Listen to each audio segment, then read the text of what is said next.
పూర్తి వివరాలు చూసే ముందు మా ఛానల్ ని సబ్స్క్రైబ్ చేయడం మర్చిపోకండి. శ్రీ గురుభ్యో నమః. శ్రీ మహాసరస్వత్యై నమః. ఓం నమః శివాయ. నారాయణ శాస్త్రి ఆస్ట్రాలజీ ఛానల్ వీక్షిస్తున్నటువంటి ప్రేక్షక మహాశీలకు స్వాగతం, సుస్వాగతం. ఈరోజు మనము నక్షత్ర పరిజ్ఞానంలో రోహిణి నక్షత్రంలో జన్మించిన వారి పూర్తి జాతకము అనేటటువంటి వీడియోలో పార్ట్ 4 స్త్రీలకు సంబంధించినటువంటి విషయాలు మరియు ఈ నక్షత్రంలో జన్మించిన వారికి ప్రేమ, వివాహము ఏ విధంగా ఉంటుందనే విషయాలు మనం పరిశీలిద్దాం. ముఖ్యంగా ఈ నక్షత్రంలో ఆడపిల్లలు కనుక రజస్వల అయినట్లయితే ఇది దోష నక్షత్రం కాదు, కాబట్టి ఎటువంటి ఇబ్బందులు కలగవు. ఎందుకంటే నక్షత్ర శాంతి అవసరం లేదు, నక్షత్ర దోషం లేదు. కాబట్టి ఈ నక్షత్రంలో రజస్వల అయినటువంటి పిల్లలకు వివాహం తర్వాత చక్కగా సౌభాగ్యవంతులుగా ఉంటారు, చక్కటి సంతానము కూడా కలుగుతుంది అని మనకు ముహూర్త శాస్త్రంలో కూడా చెప్పబడింది. మనము ఇప్పటి వరకు ఈ నక్షత్రం వారికి సంబంధించినటువంటి వివిధ పాదాలలో జన్మించినటువంటి వారి యొక్క గుణగణాలు, దోషాలు, శాంతులు, విద్య, వృత్తి, ఉద్యోగము, వ్యాపారము, నివాసము, ఆరోగ్యము, ఆహారము, పరిహారము మొదలైనటువంటివన్నీ ఇప్పటి వరకు ఏదైతే చెప్పుకున్నామో అవన్నీ స్త్రీలకు కూడా వర్తిస్తాయి. దాంతోపాటు ఈ నక్షత్రానికి సంబంధించినటువంటి మనకు కొన్ని విషయాలను కనుక మనం పరిశీలించినట్లయితే ఈ నక్షత్రంలో జన్మించినటువంటి వారు చక్కటి అవయవ సౌష్ఠవంతో కనిపిస్తారు. ముఖ్యంగా చెప్పాలంటే స్త్రీలు చక్కగా ఎదుటివారు చూడగానే ఆకర్షించేటటువంటి విధంగా కనిపిస్తూ ఉంటారు.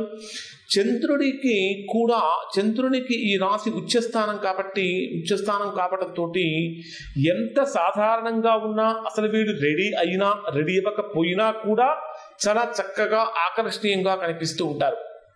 ఇంకా కనుక చెప్పాలంటే ఈ నక్షత్రంలో జన్మించినటువంటి వారికి సున్నితమైనటువంటి మనస్తత్వం కలిగి ఉంటుంది. ఎదుటివారు ఎవరైనా సరే వీళ్ళను కొంచెం గట్టిగా కనుక మాట్లాడితే, హార్ష్గా కనుక మాట్లాడితే, కోపం కనుక ప్రవర్తిస్తే వీళ్ళు తీవ్రమైనటువంటి మనోవేదనకు గురవుతూ ఉంటారు. అలానే ఏదైనా హఠాత్తుగా జరిగేటటువంటి పరిణామాలను వీళ్ళు తట్టుకోలేరు. ముఖ్యంగా సంసార జీవితం చాలా చక్కగా ఉంటుంది. ఒక మాటలో చెప్పాలంటే వీళ్ళు గొప్ప అదృష్టవంతులు అని చెప్పవచ్చు. వివాహం తర్వాత వీరి జీవితం బాగుంటుంది. కానీ వివాహానికి ముందు కనుక తీసుకుంటే ఎవరైతే ఈ రోహిణి నక్షత్రంలో ఉన్నటువంటి వాళ్ళు ప్రేమలో కనుక పడినట్లయితే ఈ రోహిణి నక్షత్రానికి సంబంధించినటువంటి గుర్తు మగపాము. అంటే ప్రేమను వ్యక్తం చేయటంలో భాగంగా మగపాము ఆడపామును ఏ విధంగా అయితే దగ్గరకు తీసుకుంటుందో, పెనవేసుకుంటుందో, అదేవిధంగా రోహిణి నక్షత్రం వారు కూడా వారి యొక్క ప్రేమను వ్యక్తం చేయడంలో కొన్ని రకాలైనటువంటి పద్ధతులు కూడా వీళ్ళు ఉపయోగించవచ్చు. అది ఏ ప్రేమ కావచ్చు, ఇంకేదైనా కావచ్చు. అంటే ఒక ప్రత్యేకమైనటువంటి పద్ధతి ద్వారా వీళ్ళు వాళ్ళ యొక్క మనోభావాలను వ్యక్తపరుస్తూ ఉంటారు. ఈ రోహిణి నక్షత్రంలో జన్మించినటువంటి వారు ప్రేమ కోసం ఎక్కువగా ప్రయత్నిస్తూ ఉంటారు, ప్రయాసపడుతూ ఉంటారు, దానికోసం తాపత్రయపడుతూ ఉంటారు. అయితే ఎక్కువగా రెచ్చిపోవటము, విపరీతంగా వెంటపడేలాగా, అంటే విపరీతంగా వెంటపడటం అనేటటువంటిది వీళ్ళకు ఉండవు. ఎదుటి వారిని వెంటపడేలాగా చేసుకోవటం కోసం ప్రయత్నిస్తూ ఉంటారు. వీళ్ళు ప్రేమకి, మోహానికి ఆ తేడా తెలియక కొన్ని సందర్భాలను తికమక పడుతూ ఉంటారు.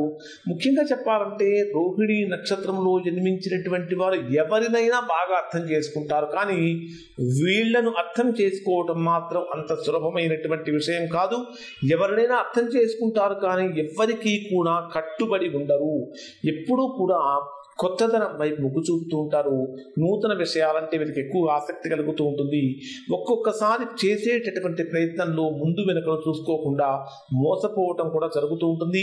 అసలు ముఖ్యంగా చెప్పాలంటే అసలు వీరి పట్ల ఎవరైతే విశ్వాసం లేకుండా ఉంటారో, నమ్మకం లేకుండా ఉంటారో అటువంటి వారిని ప్రేమించటము, అటువంటి వారి చేతుల్లో మోసపోవటం అనేటటువంటిది కూడా ఈ నక్షత్రంలో జన్మించినటువంటి వారికి ప్రధానంగా జరుగుతుంది. కాబట్టి రోహిణి నక్షత్రంలో జన్మించినటువంటి వారు ప్రేమ వివాహం చేసుకోవటం కన్నా కూడా పెద్దలు కుదిర్చినటువంటి వివాహం చేసుకోవటం చాలా శ్రేయస్కరం అని చెప్పవచ్చు. ఇవి రోహిణి నక్షత్రంలో జన్మించిన వారి ప్రేమ, వివాహం మొదలైన విషయాలు మన తర్వాత వీడియోలో ఈ నక్షత్రంలో జన్మించినటువంటి వారికి అదృష్ట సంఖ్యలు, అదృష్టపు వారాలు, అదృష్టపు తేదీలు, మరికొన్ని ముఖ్యమైనటువంటి విషయాలు తెలుసుకుందాం. నారాయణ శాస్త్రి ఆస్ట్రాలజీ ఛానల్ వీక్షించినందుకు ధన్యవాదాలు.